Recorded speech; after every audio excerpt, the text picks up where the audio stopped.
So you ready? Ready. All right. So, hi, this is Thaddeus Broderick from Going Nerdy. I'm here with Jonathan Eller from Flying Bison Games. He is the co-founder of the business, and we are here talking to him about his new game, Spaz. So, before we begin, Jonathan, give us the rundown. Tell us about yourself. About myself? About yourself, yeah. Yeah, so, we've been friends for like 28 years, 7 years, something like that? Close to that, yeah. Live in Spring, and I haven't seen you in a few years, so you look good, man. Thank you. I live in Spring. Got an 8-year-old, a cute wife. By day, I paid the bills by working in cybersecurity. Used to work for the government and got into sales now and consulting. Okay. And Flying Bison is sort of an afterthought. We've always wanted to do it, never thought we could. And the last couple of years, it's really been a labor of love, and it's turned into a really cool project. And so really glad to be here to talk about Spaz. Cool. So, why? What made you want us to start a game company? So even when you and I were kids, dude, we always loved games. We've always played video games, card games, war games. A couple of years ago, we were playing Spaz, my friend Jonathan and I. He's the other co-founder. He couldn't be here tonight. And we just got kind of tired of the viral videos going around about Cards Against Humanity and Exploding Kittens and all these games you can't play with your kids. And we were like, man, we can do this. We can totally make a game. And so we came up with some really cool ideas. And then on a napkin, we decided that we'd make Spaz into a real game instead of having to use it with Uno cards. And so just on the napkin, we just wrote down some ideas and we started putting that into motion. And here it took us 2 years, but we finally got Spaz rocking and rolling. Yeah. Cool. That's awesome. So the name, Flying Bison. Yeah. Bison don't fly. Yes, they do. If you watch Avatar: The Last Airbender, they do. And just a little bit of an homage to our favorite cartoon ever. But we didn't want to get in any trouble either, so we tried to make it a little bit generic. But yeah, that's where the name comes from. All right.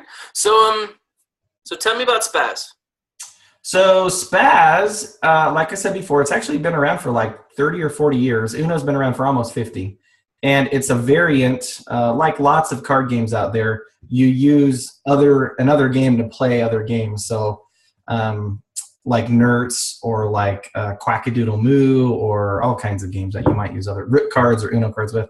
But it was pretty basic. So we decided we'd add a bunch of special action cards. We'd twist it up. We'd add an extra color. We'd speed it up. We'd make it more replayable. That was a big one for us. It took us a lot of time to make it replayable and fun. And then we wanted to make it expandable too. So we have ideas about adding zombie Spaz and Wild West Spaz and all kinds of stuff. So yeah, so the concept of Spaz is really we want families to play at the table again. And we want kids and adults. You've got 2 girls. I've got my daughter, Maddie. We want to play as a family. It's also good for your drinking buddies. It's good for your college friends. It's good for whatever. But we like the idea of actually having to do things when you're playing, like the actions that like we can talk about later. But you have to do these 4 actions, and whoever does the action last when a match happens, you have to. Let me interrupt you. Let's actually talk about that. So how does the game actually play? So the game plays kind of like an Uno. I'll pass out all the cards, and let's say it's you and me playing. I'll give you half the deck. I'll have half the deck. I'll flip a card, then you flip a card. I actually have a few here. Here's a blue sky, and we have green grass, yellow fever. So whenever you flip a card, if you flip blue sky, and then I flip blue sky, and there's a match, then there's a corresponding action. You got it right here? No, okay. But you'd have to raise your hand to the sky, and the last person to do the right action has to take the cards, and then you win the game by getting rid of all your cards. So it's really cool because everybody always does the wrong action, or they do the wrong combination of actions. And so thus you kind of look like an idiot a little bit, and that's why we call the game Spaz. So there's a couple of special action cards in there. We've got Spaz and reverse Spaz and a bomb card. And anyway, just to keep it spicy and to change things up and keep it exciting and replayable. But you look like it's hilarious laughing at people. In fact, we had one friend come over the other day and played with her, and she hit herself so hard she had a giant red mark. We think we might have to put a warding on the back of the box. We'll see. That's awesome. So it sounds like, just with that basic introduction, it sounds almost like Spaz could be compared to like an Egyptian rat screw with gestures. Is that accurate? Yeah, absolutely. Very similar kind of mechanic, just with some special flair that doesn't really exist anywhere else. All right, all right. Have you ever done this before? Have you ever created a game before? Good question. So yes, actually, back in 2001, I was at the University of Texas as a freshman, and they had this campus-wide. They called it a talent show, but it was really more like a what can you do for the world kind of thing show. And so some people submitted actual talents, and I submitted a game that my suite mates and I invented called Eat It. And so we got a deck of cards. We put on freshman 15 and spent, like 4 or 5 months working on this really cool card game. And Eat It was produced out of that. We actually won the whole thing campus wide. And so my first soiree into making games came from that. But this is the second. Spaz is the second, and then we've actually got 2 really cool ideas down the pike, which we're happy to talk about if you want to. Yeah. Let's set that up later. So you said it took you about 2 years to kind of develop this game. What beta testing did you do? Did you test this out with friends? Did you give this to like random strangers? Yes to both of those. Yeah, we met some new friends that we'd never met, gamers and people who own game companies, and asked if they would review it and give us their feedback. We also printed out playtester copies and played with all of our friends and family. And then we actually sent some formal reviews to, or playtester copies to Board Game Geek, to Blah Blah Games, to this DFW Nerd Night up in Dallas-Fort Worth area. And I think we played probably about 100 to 150 rounds of formal official playtesting. So the game actually changed a ton from where we started to where it finally got to. And it was a big learning curve for us. And whether it's software and your line of work or whatever it is, the Q&A process can really change, make the product better. And that was definitely the case here with Spaz. Yeah, awesome. So you launched Kickstarter to help fund this project. From the moment that I actually wrote that question to the moment today, can you kind of talk about the process? Yeah. And give us an update as to what has happened? Oh, yes. So we actually just funded about a couple hours ago. Super exciting. Hit 100%. Awesome. Congratulations. Thank you. Yeah, it was a labor of love, man. I have tons of advice for folks who want to do a Kickstarter, especially if they want to do a game.